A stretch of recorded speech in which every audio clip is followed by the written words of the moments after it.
আসসালামু আলাইকুম। আজ বৃহস্পতিবার 29 মে 2025। স্বাগত প্রবাসী সিটি সৌদি বুলেটিনে, সাথে আছে আমি শরীফুল ইসলাম। শুরুতে থাকছে শিরোনাম। বিয়ে গোপন রেখে পরকীয়া জানতে পেরে স্বামীসহ প্রেমিকাকে খুন করলেন সৌদি প্রবাসী। সৌদিতে লরি ধাক্কায় প্রাণ গেল বাংলাদেশের শোকে স্তব্ধ পরিবার। শাসন ব্যবস্থা নিয়ে কঠোর সমালোচনা, গ্রেফতারের পর ইরানের ধর্মীয় নেতাকে ছেড়ে দিল সৌদি আরব। বহু চেষ্টায় সৌদি থেকে ফিরেছেন অসুস্থ স্বামীকে, এখন দারিদ্র্যের সঙ্গে লড়ছেন প্রবাসী স্ত্রী। দর্শক দেখছিলেন শিরোনাম, এবার বিস্তারিত। রেমিটেন্স যোদ্ধাদের ঢাকায় বিশেষ ছাড়ে রেডি ফ্ল্যাট দিচ্ছে শতভাগ বিশ্বস্ত ও নির্ভরযোগ্য প্রতিষ্ঠান প্রবাসীর সিটি। বিয়ের সম্পর্ক গোপন রেখে অনলাইনে সৌদি প্রবাসীর সঙ্গে প্রেম করেন এক নারী। অতঃপর বিয়ের কথা জানতে পেরে প্রেমিকা দোলন আক্তার দোলা ও তার স্বামী নাজমুল হোসেন পাপুকে এলোপাতাড়ি কুপিয়ে খুন করেছেন প্রবাসী গাউস মিয়া। বুধবার দুপুরে রাজধানীর মিরপুরে এমন নৃশংস ঘটনা ঘটে। এই ঘটনায় হত্যাকারী গাউস মিয়াকে গ্রেফতার করেছে পুলিশ।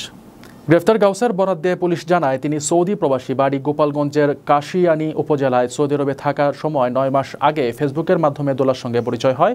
এক পর্যায়ে প্রেমের সম্পর্ক গড়ে ওঠে তাদের মধ্যে। গত জানুয়ারিতে অবিবাহিত গাউস সৌদি আরব থেকে ঢাকায় আসেন। পরে দোলার বাসার কাছে তিনি বাসা ভাড়া নিয়ে বসবাস শুরু করেন। দুজনের মধ্যে ঘনিষ্ঠতা বাড়ে। দোলার বাসায় যাতায়াত ছিল প্রবাসীর। বুধবার সকালে দুজনের একসঙ্গে নাস্তা করার কথা ছিল। সকাল 9টার দিকে তিনি দোলার বাসার সামনে যান। এ সময় দেখেন তার বাসা থেকে বের হয়ে দোলা রিকশায় করে এক ব্যক্তির সঙ্গে যাচ্ছেন। বাসার পাশে খোঁজ নিয়ে জানতে পারেন ওই ব্যক্তি দোলার স্বামী। স্বামী স্ত্রীকে একসঙ্গে এভাবে দেখে খুব সৃষ্টি হয় তার। সেখান থেকে নিজের বাসায় ফিরে যান। দুপুর 1টায় গাউস ছুরি নিয়ে দোলার 5তলার বাসায় গিয়ে কলিং বেল চাপেন। ভেতর থেকে এক নারী দরজা খুলে গাউসের হাতে ছুরি দেখে ভয় পেয়ে বের হয়ে আসেন। তখন গাউস বাসায় ঢুকলে ওই নারী বাড়ি থেকে দরজা আটকে দিয়ে 999-এ কল করে বিষয়টি জানান। এরই মধ্যে শুয়ে থাকা দোলার স্বামীকে ছুরিকাঘাতে হত্যা করেন। এরপর দোলাকে একইভাবে খুন করা হয়। 999-এ কল পেয়ে ঘটনাস্থলে ছুটে আসেন আইন শৃঙ্খলা বাহিনী। পুরো প্রবাসী গাউসকে আটক করা হয়। বিদেশ থেকে প্রিয়জনকে উপহার পাঠান প্রবাসী শপের মাধ্যমে। যোগাযোগ করুন স্ক্রিনে দেওয়া নম্বরে। সৌদি আরবে গাড়িতে পানি তুলতে গিয়ে লরির চাপায় সাইফুল ইসলাম নামে এক বাংলাদেশি যুবকের মৃত্যু হয়েছে। বুধবার তাবুক শহরে এই দুর্ঘটনা ঘটে। নিহত সাইফুল ইসলাম কাদিরপুর ইউনিয়নের মৃত নূর হকের ছেলে। 4 ভাই ও 1 বোনের মধ্যে সাইফুল ছিলেন দ্বিতীয়। জানা গেছে 1.5 বছর আগে ভাগ্য পরিবর্তন আশায় সৌদি আরবে পাড়ি জমান সাইফুল ইসলাম। এর আগে তিনি প্রায় 13 বছর মিশরে ছিলেন। বুধবার রাস্তার পাশে দাঁড়িয়ে গাড়িতে পানি তোলার সময় একটি লরি এসে তাকে চাপা দিলে ঘটনাস্থলেই তিনি মারা যান। সাইফুল ইসলামের প্রতিবেশী মাইনুল ইসলাম রাকিব বলেন, 13 বছর মিশরে থাকার পর স্ত্রী সন্তানের ভবিষ্যতের কথা চিন্তা করে আবারও বিদেশে পাড়ি জমান সাইফুল। তার বাবা ছিলেন পুলিশ সদস্য। সাইফুলের মৃত্যুর খবরে বাড়িতে সবাই স্তব্ধ হয়ে গেছে। মরদেহ দ্রুত দেশে ফিরিয়ে আনতে সরকারের হস্তক্ষেপ কামনা করছে পরিবার। আপনার স্বপ্নগুলো আকাশ ছুবে প্রবাসীর হেলিকপ্টারের মাধ্যমে। বিয়ে, জন্মদিন অথবা যে কোনো বিশেষ প্রয়োজনে হেলিকপ্টার ভাড়া করতে যোগাযোগ করুন স্ক্রিনে দেওয়া নাম্বারে। প্রবাসীর হেলিকপ্টার, নিরাপদ ও সাশ্রয়ী বাহনের বিশ্বস্ত নাম। ইরানি ধর্মীয় নেতা গোলাম রাজা গাসেমিয়ানকে আটকের পর মুক্তি দিয়েছে সৌদি কর্তৃপক্ষ। ইরান জানায়, সোমবার অনলাইনে একটি ভিডিও ছড়িয়ে পড়ার পর তাকে গ্রেফতার করা হয়েছিল, যেখানে গাসেমিয়ানকে সৌদি সরকারের সমালোচনা করতে দেখা যায়। এরপর থেকেই ইরানি কনসুলেটরের পক্ষ থেকে সৌদি কর্তৃপক্ষের সঙ্গে একাধিক বৈঠক করা হয়। ইরানের একাধিক রাষ্ট্রীয় গণমাধ্যমের প্রতিবেদন অনুসারে হজের প্রস্তুতি নেওয়ার সময় গাসেমিয়ানকে আটক করা হয়েছিল। তিনি অনলাইনে সৌদি সরকারের কঠোর সমালোচনা করেছিলেন। একটি ভিডিওতে দেখা যায় তিনি সৌদি আরবকে উমাইয়া কারখানার সেটিংসে ফিরে যাওয়ার অভিযোগ করেছেন। হজযাত্রীদের তথাকথিত উপরিভাগের কূটনীতির ধারা প্রতারিত না হওয়ার জন্য সতর্ক করেন। যদিও রিয়াদের পক্ষ থেকে তাকে আটকের কোনো আনুষ্ঠানিক কারণ জানানো হয়নি। তবুও জল্পনা চলছে এই ধর্মগুরুকে গ্রেফতারের সাথে উস্কানিমূলক ভিডিওটির যোগসূত্র রয়েছে।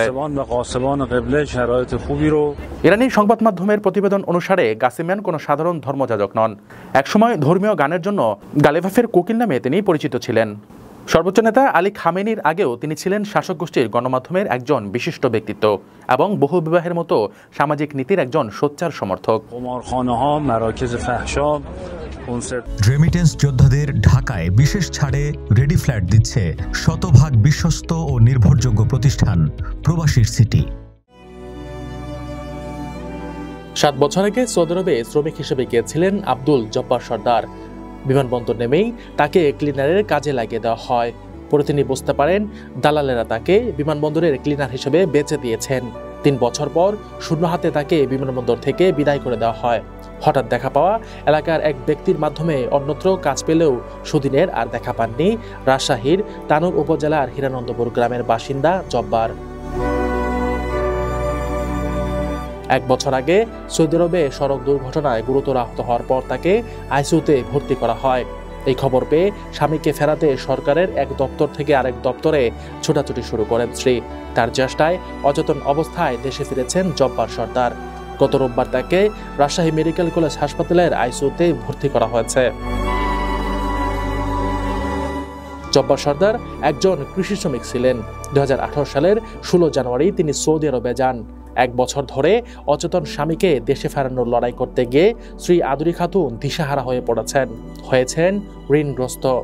বুধবার সে কাহিনী বলতে গিয়ে তিনি হাঁপিয়ে ওঠেন। জানান তারা প্রথমে বুঝতে পারেননি যে দালালের খপ্পরে পড়েছেন। 3 বছরে বিনা পয়সায় তার স্বামীকে দিয়ে বিমানবন্দরে ক্লিনারের কাজ করানো হয়। গত 13 মে আদুরিকে ফোন দিয়ে বলা হয় ঢাকায় পৌঁছার পর যে হাসপাতালে রোগীকে ভর্তি করানো হবে সেই হাসপাতালে বেড প্রস্তুত রাখতে। তারা সেই হাসপাতালে রোগীকে পৌঁছে দেবেন। কিন্তু ঢাকায় পৌঁছানোর পর তারা কোনো টাকাই দেননি, হাসপাতাল পর্যন্তও আসেননি। বিমানবন্দরে রোগী রেখে চলে গেছেন। আদুরি বলেন ঢাকার একটি বেসরকারি হাসপাতালে ভর্তি করে 7 ঘন্টা রাখতেই 70,000 টাকা খরচ হয়ে যায়। তখন নিরুপায় হয়ে 25,000 টাকায় অক্সিজেন সহ গাড়ি ভাড়া নিয়ে গত শনিবার রাজশাহী মেডিকেল কলেজ হাসপাতালে নিয়ে আসেন। বিদেশ থেকে প্রিয়জনকে উপহার পাঠান প্রবাসী শপের মাধ্যমে। যোগাযোগ করুন স্ক্রিনে দেওয়া নম্বরে।